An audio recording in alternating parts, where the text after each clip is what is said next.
છોટાઉદેપુરમાં ગોપાલ ઇટાલિયા એ ચૈતર વસાવાના સમર્થનમાં મોટી સભા, મોટી રેલીની આયોજન કર્યું. આયોજન એ વાતને લઈને હતું કે એક વખત ભલે તેઓ જેલમાં છે, પણ તેમના સમર્થનમાં હજારો આદિવાસીઓ ઉમટી પડે, તેમના માટે સમર્થન પત્ર લખે, તેમના સંદર્ભમાં ચર્ચાઓ થાય અને લોકોને લાગે કે આદિવાસી ચૈતર વસાવા છે એટલા માટે તેમની સાથે અન્યાય થઈ ગયો છે. પણ ગોપાલ ઇટાલિયાએ આ મંચથી વડાપ્રધાન નરેન્દ્ર મોદીથી લઈને સમગ્ર ભારતીય જનતા પાર્ટીને નિશાન બનાવ્યું. ઝેન્ઝેની શું તાકાત છે, સોશિયલ મીડિયાની શું તાકાત છે, તેને લઈને પણ તેઓએ ભાજપ ઉપર ફટકાબાજી કરી. નમસ્કાર, હું છું ચિંતામણી પુત્રનીલ પટેલ. સ્વાગત છે આપનું અમારા કાર્યક્રમમાં. આવો સાંભળીએ ગોપાલ ઇટાલિયાએ પીએમ મોદી ઉપર સીધી રીતે ચૈતર વસાવાને લઈને કઈ રીતે પ્રહારો કર્યા, કઈ રીતે સમગ્ર ભાજપને ડિસ્ક્રેડિટ. છોટાઉદેપુરની ધરતી પર પધારેલા સૌ આગેવાનો, યુવાનો, માતાઓ, બહેનો, અલગ અલગ ગામના તાલુકા પંચાયતની સીટ પરથી ચૂંટાયેલા સભ્યો, જિલ્લા પંચાયતના સભ્યો, જે કંઈ પણ આપણા આગેવાનો છે, બધાયનો હું પહેલાં તો ખૂબ ખૂબ આભાર વ્યક્ત કરું છું કે આમ તો આ વરસાદ ચાલુ જેવું છે, તેમ છતાંય આટલા ઉત્સાહ સાથે તમે બધા આવ્યા છો અને અમારી વાત સાંભળી રહ્યા છો, એ બદલ સૌને મારા પ્રણામ. છોટાઉદેપુર જિલ્લામાં અમારા ઝાંસીની રાણી જેવા બેન છે, રાધિકાબેન રાઠવા. એ આમ તો બધા રાજકારણમાં જિલ્લા પ્રમુખ કે લોકસભા પ્રમુખ એ બધા પુરુષો હોય, પણ છોટાઉદેપુરનું નેતૃત્વ આમ આદમી પાર્ટી તરફથી રાધિકાબેન ઘણા લાંબા સમયથી પૂરી તાકાતથી સંભાળે છે. હું એમને ખૂબ ખૂબ અભિનંદન પાઠવું છું. અને એવા મંચ ઉપર બેઠેલા આપણા યુવરાજસિંહભાઈ, મનોજભાઈ, નિરંજનભાઈ વસાવા, દિલ્હીથી ખાસ પધારેલા દિનેશભાઈ, અને હમણાં જ જેણે આમ આદમી પાર્ટીમાં જોડાયા અહીંથી એવા અલગ અલગ આગેવાનશ્રીઓ, મને બધાના નામ ખ્યાલ નથી, પણ જે કાંઈ જોડાયા છે બધા મિત્રોનું સ્વાગત કરું છું. અને આમ તો આ છોટાઉદેપુરથી લઈ અને પંચમહાલ આખા જિલ્લાની અંદર જેમણે આપણને મજબૂત બનાવવા માટે થઈ આપણી પાર્ટીમાં હમણાં જોડાયા એવા રામચંદ્રભાઈ બારિયા, એનોય હું તો વિશેષ આભાર માનું છું, કેમ કે એ પણ ખૂબ શક્તિશાળી વ્યક્તિ છે. ખૂબ સમાજમાં અને હાલોલ વિસ્તારમાં ખૂબ એમનું વર્ચસ્વ છે, અને એ પણ હમણાં ભાજપમાંથી આપણી સાથે જોડાય અને આપણે હાથ મજબૂત કરવાનું કામ કર્યું ચૈતરભાઈના. તો એકથી એક એવા મજબૂત માણસો ચૈતરભાઈના નેતૃત્વમાં આમ આદમી પાર્ટી સાથે જોડાય અને ગુજરાતના લોકોનું ભલું થાય એવું કામ કરી રહ્યા છે. આ જે કોઈ લોકો હમણાં જોડાયા, રામચંદ્રભાઈ જોડાયા, બીજા જોડાયા, બધા જોડાયા, શું કામ જોડાયા? ટેન્ડર લેવા માટે? ના ભાઈ ના, અહીં ક્યાં સરકાર છે? આ ગ્રાન્ટ લેવા માટે જોડાયા? ના ભાઈ ના. કોન્ટ્રાક્ટ લેવા માટે? ના ભાઈ ના. પૈસા ખાવા માટે? ના ભાઈ ના. આ તો વિરોધ પક્ષ છે, આ તો પોલીસ દંડાક મારી જાય છે.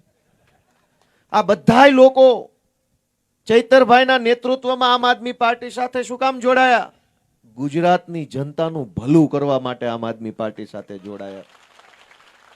પૈસા ખાવા હોય, ગ્રાન્ટ જોતી હોય, ટેન્ડર જોતા હોય, કોન્ટ્રાક્ટ જોતા હોય, બંગલા ગાડી જોતું હોય તો ક્યાં જોડાવાય? ભાજપમાં જોડાવાય. પણ જે ભાજપ છોડી અને આપમાં જોડાય તો સમજી લેવાનું કે આ ગુજરાતના છેવાડાના માણસોનું કંઈક સારું કરવા માટે આવ્યા છે. અને ચૈતરભાઈના નેતૃત્વમાં હજારો લોકો અહીંયા આમ આદમી પાર્ટીમાં જોડાઈ રહ્યા છે. એનાથી ભાજપને ગમ્યું નહીં કે આમને આમ ચૈતરભાઈની પાછળ લોકો જોડાતા જાય તો ભાજપ વાળાની શું હાલત થાય, એટલે ડરીને ચૈતર વસાવાને જેલમાં પુરાવાનું કામ કર્યું છે. તમે વિચારો કે કેટલાય વર્ષો પછી એક તો એવો નેતા મળ્યો કે જે આપણી વાત રોજ બોલે. એની પાર્ટીની વાતો કરનારા નેતા તો જથ્થાબંધ છે. રોજ જાગીને મોદી મોદી દાંતણ કર્યા વગર ચોંટે છે. પોતાનું તે મન કી બાત ને ધન કી બાત ને ધન ધન કી બાત ને આવું બધું ઠોક ઠોક કરે. પણ તમે સમજો કે રોજ સવાર પડે અને ગુજરાતના આદિવાસી સમાજના છેવાડાના માણસની ચિંતા કરતું વક્તવ્ય આપે એવો એકમાત્ર માણસ હોય તો એ ચૈતરભાઈ વસાવા છે. પાર્ટીનું કામ તો એ કરે છે, હું કરું છું, અમે બધાય કરીએ. પાર્ટીનું કામ તો કરવાનું જ, પણ સમાજનું કામ એ જ તો પાર્ટીનું કામ છે. માત્ર પાર્ટીનું કામ નહીં, જનતાનું કામ, માણસનું કામ, લોકોનું કામ, એ જ તો પાર્ટીનું કામ. આદિવાસી સમાજના અનેક મુદ્દાઓ વર્ષોથી દબાઈ ગયા હતા. નેતા તો જથ્થાબંધ બન્યા, ભાજપમાંથી, કોંગ્રેસમાંથી, સાંસદો બન્યા, ધારાસભ્યો બન્યા, બોર્ડ નિગમના ચેરમેનો બન્યા, તાલુકા જિલ્લા પંચાયતના સભ્યો બન્યા, પણ મુદ્દા કોણે ઉઠાવ્યા? એકમાત્ર વ્યક્તિનું નામ જો આવે તો એ ચૈતરભાઈ વસાવાનું નામ આવે કે એને મુદ્દા ઉઠાવ્યા. એણે સમાજના દરેક પ્રશ્નોને વાચા આપી, સમાજની વચ્ચે જઈને અને સરકારની સામે જઈને વિધાનસભાઓની અંદર ઊભા થઈને બધી જ જગ્યાએ સમાજના મુદ્દાઓને વાચા આપવાનું કામ કર્યું. ભાજપને પસંદ ન આવ્યું. મને તમે એમ જવાબ આપો કે ચૈતર વસાવાને ધારાસભ્ય કોણે બનાવ્યા? લોકોએ કે લોકોએ બનાવ્યા ને? લોકોએ બટન દબાવ્યું, સમાજે બટન દબાવ્યું તો એ માણસ ધારાસભ્ય બન્યા. ધારાસભ્ય જનતાએ બનાવ્યા છે. એવું નથી ગડકો દડકો દહીં દડકો બની ગયો ધારાસભ્ય, એમ નહીં બને કોઈ. સમાજ જેને પ્રેમ કરે, લોકો જેને આશીર્વાદ આપે, એ માણસ ધારાસભ્ય બને. ચૈતર વસાવાને ગુજરાતભરના આદિવાસી સમાજે અને ડેડિયાપાડાના લોકોએ આશીર્વાદ આપ્યા છે, કામ કરવાના આશીર્વાદ આપ્યા. એને કામ કર્યું અને જેલમાં પૂર્યા તો સજા તો લોકોને પણ થઈ ગણાય ને. લોકો પાસેથી ચૈતરભાઈને છીનવી લેવાનું કામ કોણે કર્યું? માંડ આપણને એક સારો નેતા મળ્યો, છીનવી લીધો સજા. અને સજાની મજા પણ જો કે આ ભાજપ વાળા ખુલ્લેઆમ ટીવીમાં એમ બોલે છે કે ચૈતર વસાવા ભાજપમાં જોડાઈ જાય તો હમણાં બહાર આવી જાય. એનો અર્થ શું થયો? કે ભાજપનો પટ્ટો ગળામાં ઘાલીને બળાત્કાર કરો, ખૂન કરો, ચોરી કરો, ચપાટી કરો, કઈ વાંધો નહીં, પણ ભાજપની સામે રહી અને ગરીબ માણસનો હાથ પકડશો, ગરીબ માણસનું આંસુ લૂછવાનું કામ કરશો તો જેલમાં પૂરશે. ભાજપની સામે રહીને કોઈનું આંસુ નહીં લૂછવાનું. ભાજપમાં જોડાઈને કરો બળાત્કાર તો તરત જ તે હર્ષ સંઘવી શાબાશી આપશે, બહોત શાનદાર કામ કિયા. એનો અર્થ એ થયો કે ચૈતર વસાવા ભાજપમાં જોડાય તો સજા માફ, અને ભાજપમાં ન જોડાય તો જેલમાં પૂરી દેવાનો. મુદ્દો હવે ચૈતર વસાવા નથી, મુદ્દો વ્યવસ્થા આખી કેવી રીતે હાલે છે એનો મુદ્દો હવે તો આવ્યો. ચૈતર વસાવા મુદ્દો નથી. મુદ્દો એમ છે કે ભાજપ ધારે તો જેલમાં, ભાજપ ધારે તો મહેલમાં, ભાજપ ધારે તો સડક ઉપર, ભાજપ ધારે તો આસમાનમાં. એમ નહીં હાલે. જનતા જેને આશીર્વાદ આપે એ જ વિધાનસભામાં, એ જ મહેલમાં બેસશે, જનતા જેને આશીર્વાદ નહીં આપે ઘરે બેસશે, એમ વ્યવસ્થા હોવી જોઈએ. ભાજપ વાળા એવું કે છે કે ચૈતરભાઈને અમે સમજાવીએ છીએ, જોડાઈ જાઓ. દોસ્તો, મારું તમને એટલી જ વિનંતી છે કે આ લોકોને અભિમાન શેનું છે? ભાજપના લોકોને અભિમાન શેનું છે?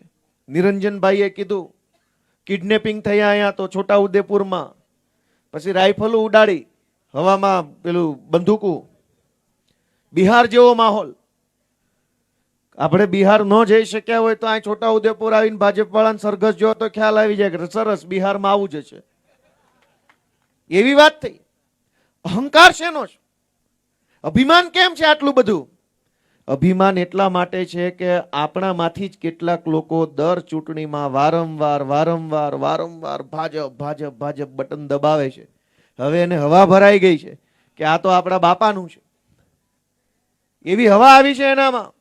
અને હવા કાઢવાનું કામ કોણ કરી શકે?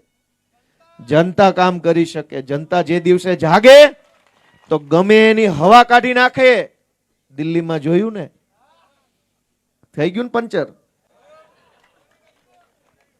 દેશમાં એવું કહેતા હતા ભાજપના માણસો, સાંભળજો ધ્યાનથી, કે આ ભાજપના માણસો દેશમાં એવું કહેતા હતા કે આ તો નરેન્દ્ર મોદીની ભાજપની સરકાર છે, એની સામે ના બોલાય, તમને આમ કરી નાખે તેમ કરી નાખે.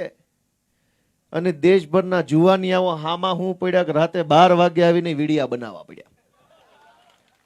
12 વાગે તો આખું ગામ હુઈ જાય, જોવા વાળા ન હોય. 12 વાગે વડાપ્રધાન સાહેબે વિડીયો બનાવ્યો અને દેશના યુવાનોને સંબોધન કર્યું. અને મજા જુઓ, ભણેલા માણસમાં નભણ માણસમાં આટલો ફરક પડે.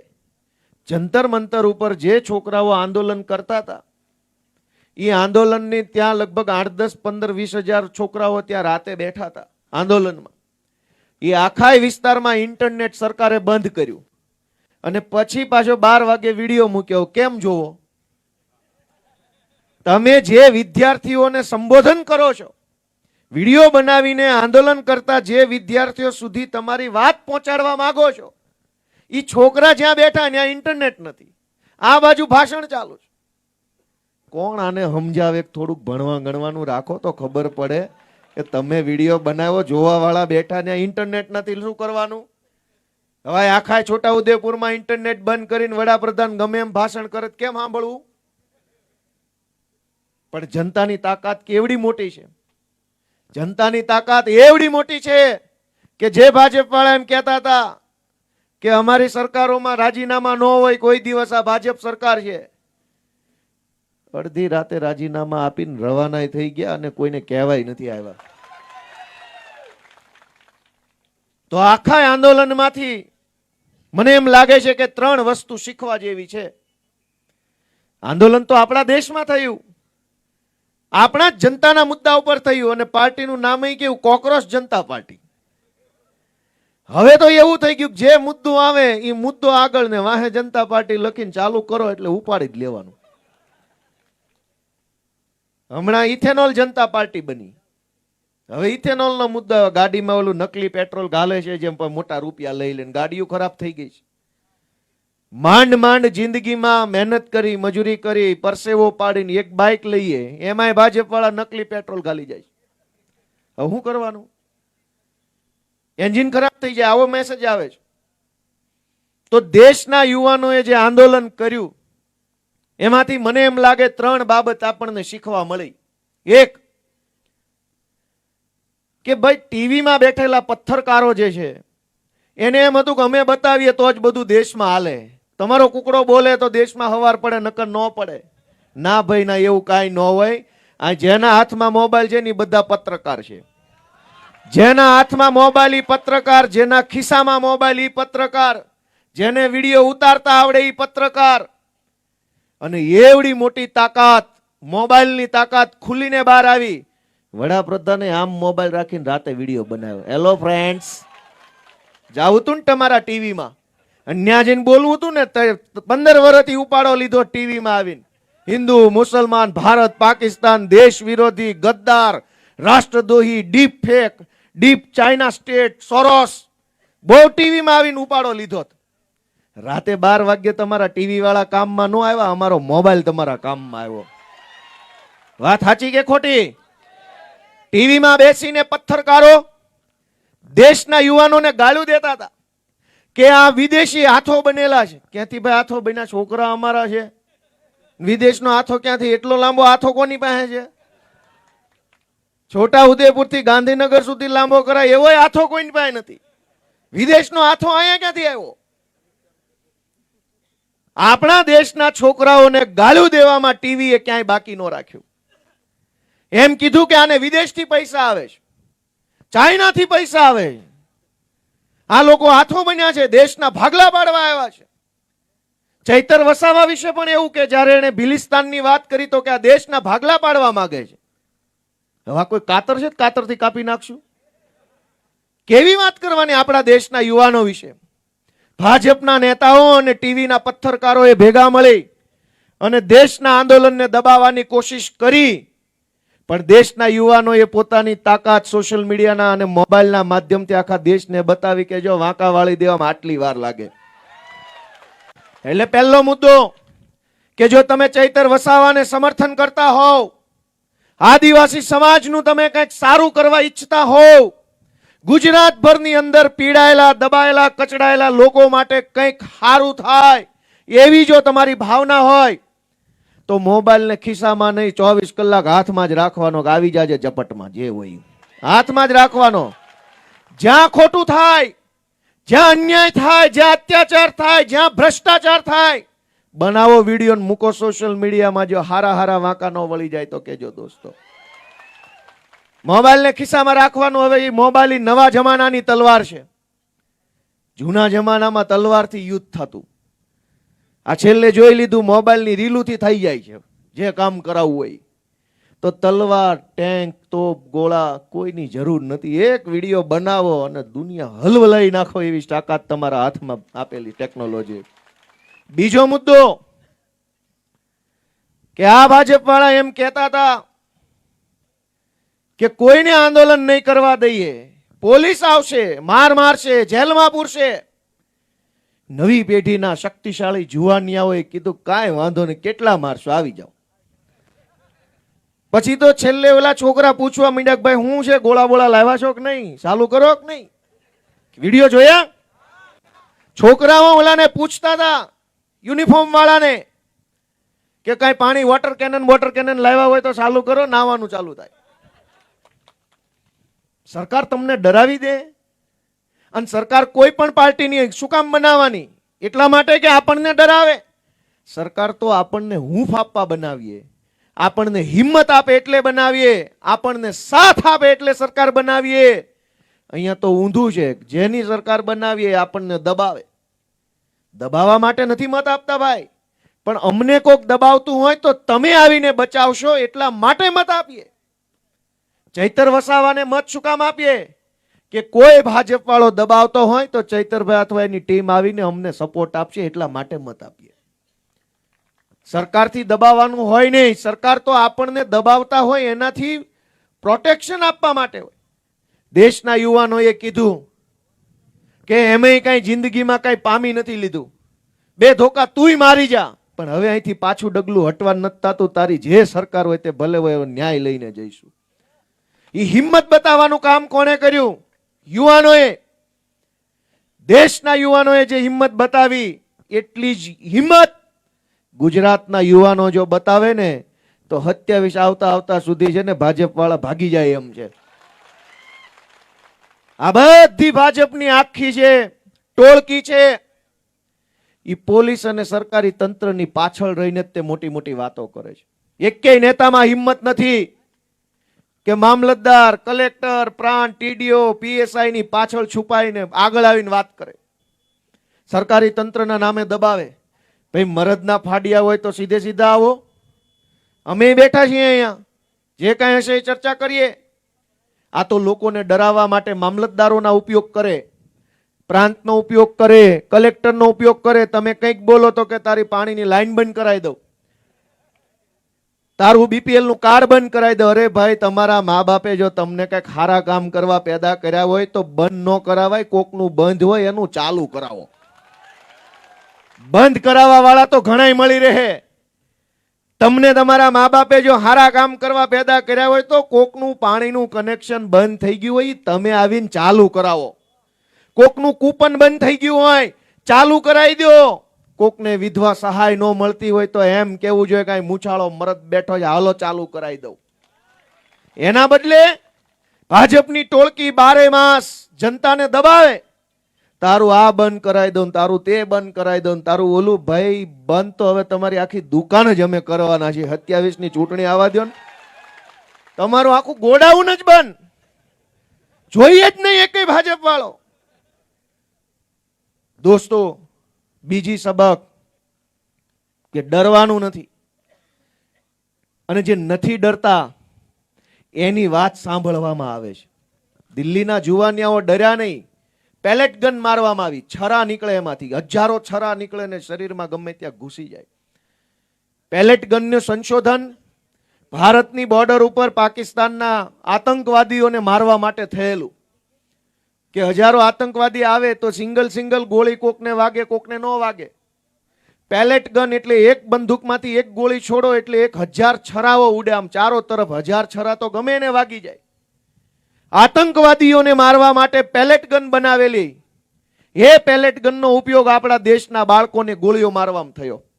અનેક છોકરાઓને પેલેટ ગનના છરા લાગ્યા, એક છોકરાની આંખ વહી ગઈ આજીવન માટે, હવે એક આંખ વાળો થઈ ગયો. છતાંય છોકરાઓ ડર્યા નહીં કે તમારા ભાજપના રાજમાં પેપર લીક થાય, ટાઈમે પરીક્ષા આવે નહીં, નોકરો મળે નહીં, ભણવાના ઠેકાણા નહીં, એના કરતા તો ગોળીઓ મારી દો, વાત થાય પૂરી. પણ હવે પાછું ન જાય. તો અહીંયા આપણને ક્યાં ભાજપ વાળાએ મહેલો બનાવી દીધા છે ને આપણે ઝરૂખે બેસીને વરસાદ માણીએ છીએ. અહીંયા એ જ જીવન છે. શાળામાં શિક્ષણના ઠેકાણા નહીં, દવાખાનામાં ડોક્ટરના ઠેકાણા નહીં, ડેપોમાં જાવ તો બસની વાત કરવાની નહીં, ઓફિસોમાં સાહેબો નહીં, પોલીસ સ્ટેશનમાં કોઈ સાંભળે નહીં, ફેસબુક પર પોસ્ટ લખો તો ભાજપ વાળા કે ઘરે આવીને મારી જાઓ. એના કરતા એક વખત છાતી કાઢીને બોલી લેવું છે કે હવે તારાથી જે થાય કરી લે, બાકી પાછું પગલું ભરવાનું નથી થતું. હવે એટલી હિંમત આપણે બધાએ બતાવવી પડશે. અને છેલ્લી વાત, આપણા છોકરાઓએ આંદોલન કર્યું, એમાંથી દેશને શું શીખવા મળે?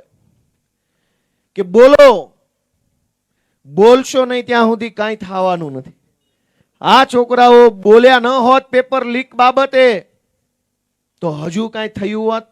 કયો જઈ આપણા ગામમાં અનેક પ્રકારના અન્ય અત્યાચાર થતા હોય છે. કેમ બોલતા નથી ભાઈ? શું તકલીફ છે? અને નહીં બોલવામાં શું ફાયદો છે? અને બોલશો તો કઈ ફાંસીએ તમને ઊંધા લટકાવવાના છે. બોલો.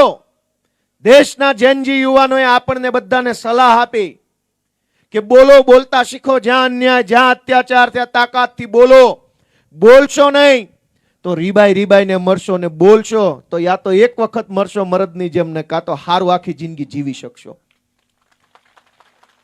જે છોકરાઓ બોલી ન શક્યા એ છોકરાઓએ મજબૂરીમાં આત્મહત્યા કરી લીધી પેપર લીકના કારણે. અને જે બોલ્યા બે ધોકા પડ્યા, પણ વટથી પાછા આવ્યા કે ન આવ્યા? ન બોલ્યા એ ક્યાં ગયા? એને મજબૂરીવશ આત્મહત્યા કરવી પડી. અને જે બોલ્યા 35-36 દિવસ હેરાન થયા, પણ વટ કેવો રહ્યો? કયો છે બધા? વટ રહ્યો કે ન રહ્યો? એટલે મારી તમને સલાહ છે કે બોલો, શરમાવ નહીં, ડરો નહીં, અને બોલશો નહીં તો ક્યારેય કાંઈ થવાનું નથી. 5-5 પેઢીઓ બોલ્યા વગર વહી ગઈ. આપણા બાપ દાદા સહન કરતા હતા ને આપણે સહન કરીએ, છોકરાએ સહન કરે, પણ તો પેદા જ શું કામ થવું છે? સહન જ કરવાનું હોય તો જન્મવું જ છે શું કામ? અહીંયા નવી પેઢી ઊભી રાખી દો. અહીંયા આપણે જો આપણા બાળકોને, સંતાનોને જન્મ આપીએ તો કમસે કમ કઈક સારું જીવન એને મળવું જોઈએ. 5-5 પેઢીઓ એટલે તો પેદા નહીં થતી હોય, ખાલી આવીને સહન જ કર્યા કરે, મજૂરી જ કર્યા કરે. કેવો ભાઈ, વાત સાચી છે કે ખોટી? એક વખત એવો નિર્ધાર કરો કે હું બોલીશ, અને બોલવાનું જે પરિણામ આવે એ પરિણામ સામી છાતીએ ભોગવવા તૈયાર છું, બાકી બોલ્યા વગર રહીશ નહીં. એવો ધગધગતો યુવાન છું, એવો સંકલ્પ લઈને અહીંથી આપણે ઊભું થવાનું દોસ્તો, કે બોલવું જરૂરી છે. અને હાવ છેલ્લી વાત, કે જેને એમ લાગે કે મારે બોલવું છે, અવાજ ઉઠાવવો છે, આગળ વધવું છે, એના માટે રસ્તો ખુલ્લો છે. ગ્રામ પંચાયતોમાં સરપંચની ચૂંટણી દિવાળીએ આવવાની છે. એમાં કોઈ પાર્ટી બાર્ટી ન હોય, એમાં સ્વયંભૂ રામ ભરોસે હોય બધું. તમે ફોર્મ ભરી શકો, ગામના સરપંચ બનવા આગળ આવી શકો. કેમ નથી આવતા? અનેક ગામના લોકોની એવી ફરિયાદ છે કે અમારા ગામમાં સરખો વિકાસ નથી થયો. જે સરકારી ગ્રાન્ટ આવે એ ખવાઈ જાય. શાળામાં શિક્ષક નું આવે, અનાજની દુકાને જાવ તો એ ગોલમાલ કરતા હોય, ઓછું અનાજ આપે, પૂરું ન આપે, સડેલું આપે, બહુ બોલો તો ના પાડે. ગામની અંદર ક્યારેક પાણી ન આવે, ક્યારેક સફાઈ ન હોય, ક્યારેક યોજનાનો લાભ ન મળે. હજારો પ્રશ્નો ગામડાની અંદર છે, તો કોઈ યુવાન આગેવાની લેવા કેમ તૈયાર નથી? હું તમને અહીં છોટાઉદેપુરથી ઊભા આખા ગુજરાતના યુવાનોને વિનંતી કરું છું કે થઈ જાઓ હાબદા, તૈયાર થઈ જાઓ, અને ગ્રામ પંચાયતની ચૂંટણીની અંદર સરપંચ બનવા અને તમારી આખી પેનલ બને એની તૈયારી અત્યારથી ચાલુ કરી દો, અને ઊભા રહી જાઓ ચૂંટણી, પછી જોઈ લઈએ કે યુવાનોમાં કેટલું તાકાત છે. વર્ષોથી એકનો એક માણસ ચૂંટણી જીતીને સરપંચ બને. આપણે 5 વર્ષ એની અમે ભાઈ સાહેબ, બાપા, કાકા, પ્લીઝ પગે પડું, તમને પગ દબાઈ દઉં, બધું મારું કામ કરો. અરે ભાઈ, આવી લાચારી કરવા પેદા થયા છે? આવી ભાઈ સાહેબ બાપા જી ઉજુરી તો બાપાની નહીં કરી હોય. તલાટી સરપંચની ચૂંટણી લડવા તૈયાર થઈ જાઓ. પેનલ બનાવો પોતાના ગામની, યુવા પેનલ, યુવા વિકાસ પેનલ. બહુ બહુ તો શું થાય, ઘણા મનમાં એવું આવે છે કે અમે સરપંચની ચૂંટણીમાં ઊભા રહી તો અમને કોઈ મત ન દે. ભાઈ નહીં દે તો નહીં દે, ઊભા તો રહ્યો. એકવાર કોશિશ તો કરો. તમે ક્યાં ચંદ્ર ઉપર જઈને પાછા આવ્યા છો તમને પહેલી ચૂંટણી મત દે? પહેલી ચૂંટણીમાં તો તમે તે ઊભા રહ્યો, અનુભવ લ્યો કે આનું ફોર્મ કેમ ભરાય, ક્યાં સહી કરાય, કયા અધિકારીને ફોર્મ અપાય, આ ફોર્મમાં કેટલા વાંધા આવે, કેમ એફિડેવિટ થાય, કેવી રીતે વોટ માંગવા જવાય, કેવી રીતે લોકો કયા મુદ્દા પર વોટ આપે છે, કયા મુદ્દા પર નથી આપતા, શા માટે નથી આપતા, શા માટે આપે છે. આ બધું સમજણ તો તમને ત્યારે જ આવશે ને જ્યારે પહેલી વાર ચૂંટણીમાં ઊભા રહેશો. જિંદગીમાં નથી ઊભા તો બીજી કોઈ માહિતી નથી, એટલે હારી જાવ તો હારી જાવ, પણ કાંઈક ખબર તો પડશે જ. હાવ કોરે કોરા પાછા નહીં આવો, શીખીને પાછા આવશો. અને મત શું કામ નહીં દે? કોણે કીધું મત નહીં દે? ભાઈ, તમે કેટલી ચૂંટણીમાં ઊભા રહ્યા ને તમને મત ન દીધા? પહેલી ચૂંટણીમાં તો મને નહોતા દીધા, બીજીમાં મેળ પડી ગયો. તો તમારે ભવિષ્યમાં તમારું પોતાનું, પોતાના સમાજનું, પોતાના ગામનું અને આખા દેશનું જો સારું કરવું હોય તો એનું પહેલું પગથિયું છે ગ્રામ પંચાયતની ચૂંટણીમાં ઊભા રહી જાઓ. તમારે ચૂંટણીમાં ઊભું રહેવું નથી, નેતા બનવું નથી, આગળ આવવું નથી, અને રોજ જાગીને રોદણા રોવા છે તો એમય નહીં હાલે ભાઈ. આગેવાની તો લેવી પડશે, કમસે કમ પોતાના ગામની. તમે તમારા ગામનો આગેવાન બનવા તૈયાર નથી તો કેવી રીતે દેશનું કલ્યાણ થાય? આ ચૈતર વસાવા ક્યાંથી આવ્યા? સૌથી પહેલા જિલ્લા પંચાયતના સભ્ય બન્યા, ચૂંટણીમાં ઉભા રહ્યા, લોકોએ મત આપ્યા, જીત્યા. એને ખબર પડી કે આ બધું કેમ કામ કરે છે સરકારી તંત્ર. આવડતું ગયું તો એક વખત ધારાસભ્ય બન્યા, અને ભલે ભાજપે જેલમાં પૂર્યા, પણ હવે ધારાસભ્યથી ઉપર જશે એવો મને 1000% મનમાં વિશ્વાસ છે. ઈ જાશે, પણ પહેલું પગથિયું ગામડું કે તાલુકો. તાલુકા જિલ્લાની તો પૂરી થઈ ગઈ, અને એમાં સીટું જાજી ન હોય. ગ્રામ પંચાયતમાં તો ગામ દીઠ, દરેક ગામ દીઠ ઓછામાં ઓછા 7-8 વોર્ડ હોય, પછી મોટું ગામ હોય તો જાજા વોર્ડ હોય. સરપંચની ચૂંટણીમાં ફોર્મ તો ભરો કમસે કમ, તમને ખબર પડે કે આ કેટલું સહેલું એને કેટલું અઘરું છે. તો ચૈતરભાઈને જે સમર્થન કરતા હોય એ મિત્રો ખાલી મને કહો કે ભાઈ ઈચ્છા ખરી સરપંચ બનવાની ગામનો? યુવા મિત્રો હોય હાથ ઊંચો કરો કે ભાઈ મને રસ પડ્યો છે, વિચારીશ ખરો.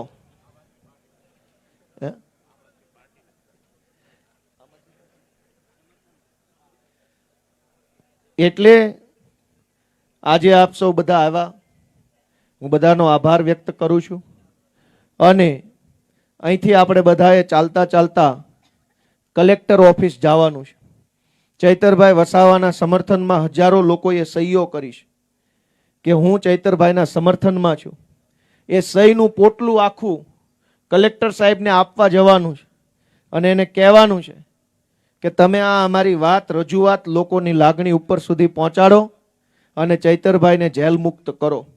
આપણા માટે સારા સમાચાર એ છે કે ચૈતરભાઈની સાથે સાથે એમના પત્ની, અન્ય ખેડૂતોના પત્ની, એ બધા જેલમાં હતા, પણ હાલમાં માત્ર ચૈતરભાઈ અને એમની સાથે એમના પીએ અને બીજા 2 મિત્રો જેલમાં છે. બાકી બધાને છોડી મૂકવાનો હાઈકોર્ટે આદેશ આપી દીધો છે, અને બધા છૂટી પણ ગયા છે અને ઘરે આવી ગયા છે.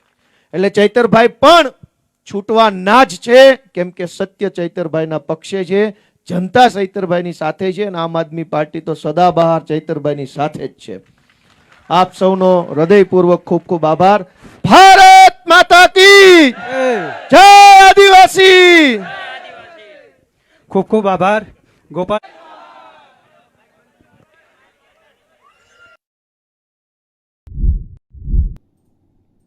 જે રીતે ગોપાલ ઇટાલિયન પોતાની વાત મૂકી છે તેને આપ શું વિચારો છો જરૂરથી મારા કોમેન્ટ બોક્સમાં કોમેન્ટ કરજો. એ સિવાય અમારી યુટ્યુબ ચેનલ લાઈક કરો, સબસ્ક્રાઇબ કરો, બેલ આઇકન દબાવો. સાથે અમારા નવા ઇન્સ્ટા પેજ અને ફેસબુક પેજને પણ તમે લાઈક કરો, શેર કરો અને ફોલો કરો. અત્યારે માટે બસ આટલું જ. નમસ્કાર. છે.